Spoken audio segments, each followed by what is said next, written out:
¿Qué tiene de malo la anticoncepción? Simplemente esto. He aquí por qué la Iglesia Católica se ha mantenido firme en la prohibición de la anticoncepción, incluso después de que todas las instituciones protestantes se dieran hace casi un siglo.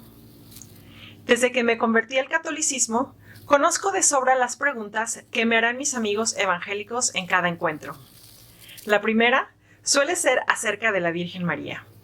La segunda es, ¿qué tiene de malo usar anticonceptivos? No me sorprende cuando me cuestionan sobre estos temas, ya que estas son preguntas que me hice alguna vez.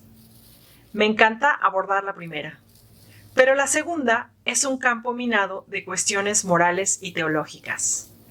Mucha gente fuera de la Iglesia Católica piensa que ésta se aferra a creencias obsoletas y opresivas que parecen mantener a las mujeres en la Edad Media. Y he descubierto, lamentablemente, que muchos católicos no están de acuerdo con las enseñanzas de la Iglesia sobre el tema de los anticonceptivos. Mirando hacia atrás, no recuerdo haber recibido ninguna enseñanza sobre el tema de mis líderes religiosos durante mis años evangélicos. Al principio de nuestro matrimonio, cualquier preocupación que mi esposo y yo tuviéramos sobre los anticonceptivos tenía más que ver con los riesgos para la salud que con las implicaciones morales. Junto con la mayoría de nuestros amigos evangélicos, probablemente habríamos argumentado que no usar anticonceptivos para planificar el tamaño de tu familia era irresponsable. Por lo que yo sabía, todos nuestros amigos casados usaban métodos anticonceptivos artificiales de alguna u otra forma. Era una decisión de cada pareja, y nuestros pastores evangélicos ni siquiera tocaban el tema. Entonces, como nueva católica, se despertó mi curiosidad. ¿Cuáles eran exactamente los argumentos de la Iglesia Católica en contra del uso de anticonceptivos? Aproximadamente un año después de unirme a la Iglesia Católica, escuché sobre un programa educativo católico para mujeres llamado ENDO. Estaba a punto de lanzar un grupo de estudio local en una exploración de la encíclica Humane Vitae de 1968 del Papa Pablo VI, que presentaba las enseñanzas de la Iglesia sobre la regulación de la natalidad. Así que me inscribí. Descubrí que el uso de anticonceptivos no es una controversia nueva. Los líderes cristianos fueron unánimes al hablar en contra del control de la natalidad artificial durante casi 2000 años. De hecho, todos los cristianos estuvieron unidos en la postura de que la anticoncepción era una violación a la voluntad de Dios. Hasta el siglo XX. Todavía en 1920, la Conferencia de Lambeth de la Iglesia Anglicana declaró su rechazo intransigente hacia todas las formas de control de la natalidad artificial. Pero en la Conferencia de Lambeth de 1930 se aprobó una resolución innovadora que permitió el uso de anticonceptivos. Poco después, otras comunidades protestantes siguieron su ejemplo, y ahora casi ninguna tiene inconveniente en usar métodos anticonceptivos dentro del matrimonio. La Iglesia Católica se mantuvo al margen.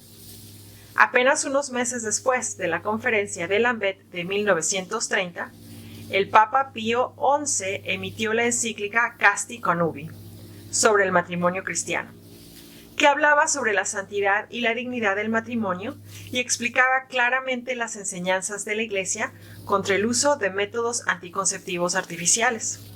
Sin embargo, sí afirmó la moralidad de recurrir a los tiempos infértiles del ciclo menstrual de la mujer. Papas posteriores hicieron eco de esta enseñanza en documentos como Humane Vitae, del Papa Pablo VI, en el libro Amor y Responsabilidad del Papa Juan Pablo II, publicado en 1960 cuando era Karol Wojtyła, obispo de Cracovia. En su exhortación apostólica Familiaris Consortio sobre el papel de la familia cristiana en el mundo moderno en 1981 y por supuesto en Teología del Cuerpo, en sus audiencias generales de 1979 a 1984.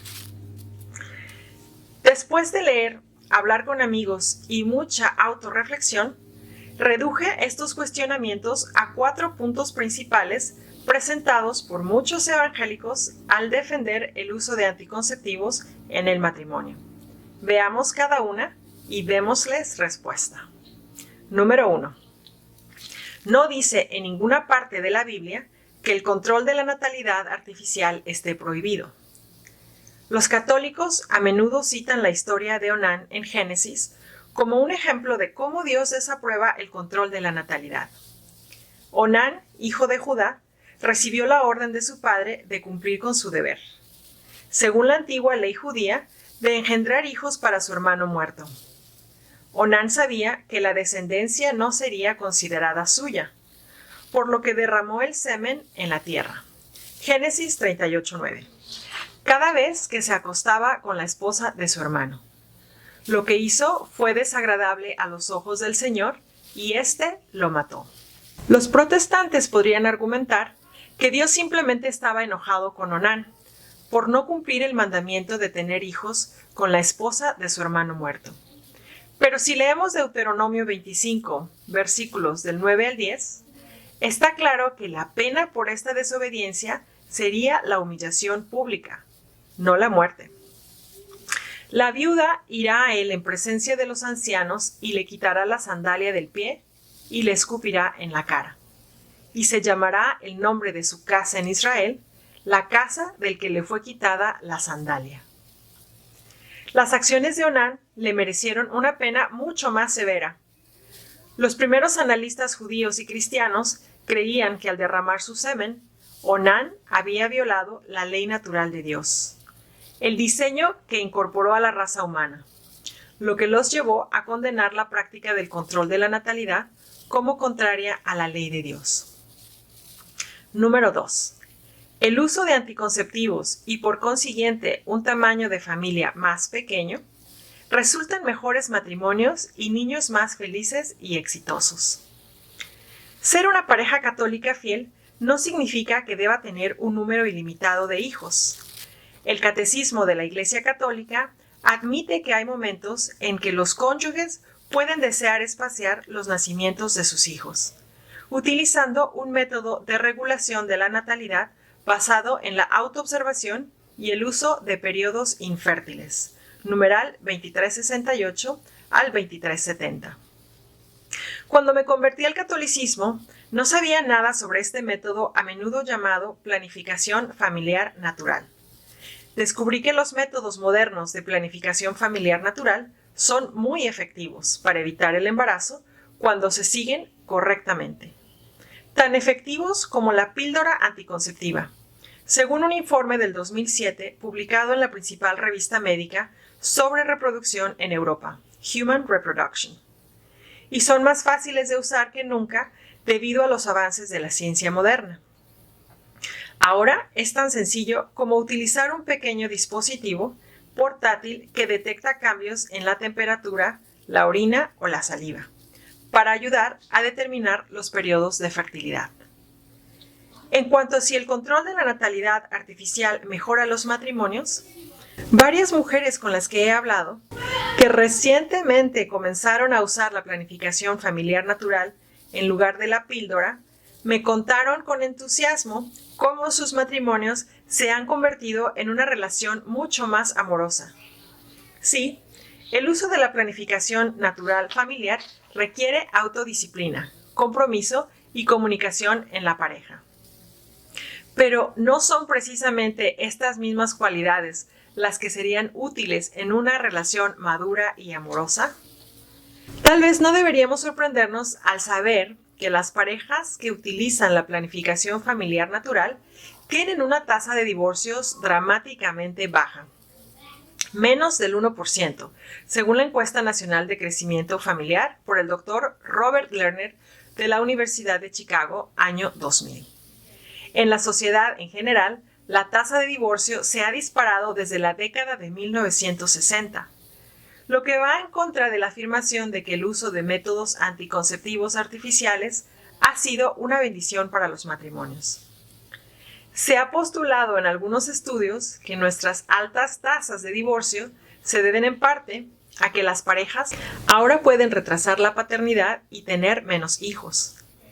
La experiencia de la paternidad generalmente tiene un efecto madurativo y fortalece los matrimonios, además de ser una fuente unificadora de amor y orgullo para las parejas. Hace que se vuelvan más responsables y menos centrados en sus propias necesidades. ¿Tener más hermanos que la familia promedio perjudica a los niños? Los estudios han demostrado, de hecho, que debido a la mayor conexión entre hermanos, los niños de familias numerosas tienen mejores habilidades sociales, les va mejor en la escuela y crecen sintiéndose más apoyados emocionalmente. Estos estudios y otros han demostrado que los niños de familias numerosas desarrollan naturalmente habilidades para negociar y adaptarse. Son más independientes y autosuficientes cuando son adultos jóvenes y son más resistentes para hacer frente a las adversidades de la vida. Número 3. El uso de anticonceptivos reduce el número de niños no deseados, reduciendo así los abortos. En mi grupo de estudio de Endo analizamos la revolución sexual de la década de 1960, cuando la píldora estuvo ampliamente disponible por primera vez. En ese momento, muchas parejas casadas, incluidos los católicos, aceptaron la idea de que usar anticonceptivos era la única forma de eliminar de la vida sexual la ansiedad y el miedo al embarazo. Esto pronto hizo que la gente se diera cuenta de que también se podía eliminar la ansiedad por el embarazo en la fornicación. Y así nació la revolución sexual. Ahora estamos sufriendo las consecuencias. Además de liberar nuestra sexualidad, la píldora fue vista como un avance que reduciría los abortos al reducir los embarazos no deseados. El Papa Pablo VI hizo una serie de advertencias en Humane Vitae sobre las consecuencias negativas del uso generalizado de la anticoncepción. Su postura, vista como anticuada, fue recibida con una amplia oposición. Sin embargo, actualmente es difícil negar que sus advertencias no solo fueron sabias, sino también proféticas. En 1973, el año en que se legalizó el aborto en los Estados Unidos y se recopilaron estadísticas por primera vez, sabemos que se realizaron aproximadamente 615,000 abortos. Este número anual luego aumentó sustancialmente, llegando a 1.4 millones en 1990. ¿A qué se debe esto? Con un acceso más fácil a los anticonceptivos, ¿no debería haber menos embarazos no planeados y, por lo tanto, menos abortos? Las respuestas son complejas. El número de hombres y mujeres que desde la adolescencia se volvieron sexualmente activos fuera del matrimonio aumentó dramáticamente desde inicios de los años 60. El embarazo pasó a ser visto como algo que estaba bajo nuestro control, debido a la disponibilidad de la anticoncepción.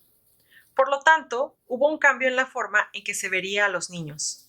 Ya no eran un regalo de Dios, ahora eran inconvenientes. O por el contrario, simplemente trofeos.